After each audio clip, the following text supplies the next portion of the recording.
渴望罗时丰进厨房做拿手菜姜丝炒大肠，味道怎么样？做得较软的，够酸。开餐厅的罗时丰说，老板的味蕾得比客人更挑嘴，特选大肠中段不惜成本，就是希望客家菜也能像怀石料理般。客家应该是可以进步的，为什么一定都是那么的传统，然后也没装潢，也没什么，然后菜色就是那种热炒类的东西，我觉得应该是可以突破。餐厅挑高的后现代风格设计，客家图腾巧妙融入，用餐环境是讲究的第一步。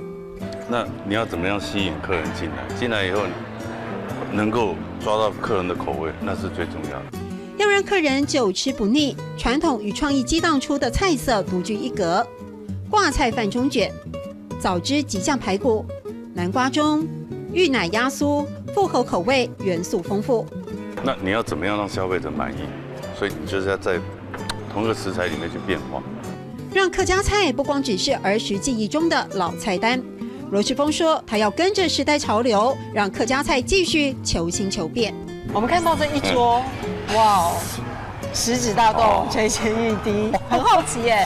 两条点嘅招牌菜係嘛嘅？你们招牌菜是什么？懂章呢？啊，公客包。我讲，特样都本事都亲民呀。每一样都会让你回味无穷。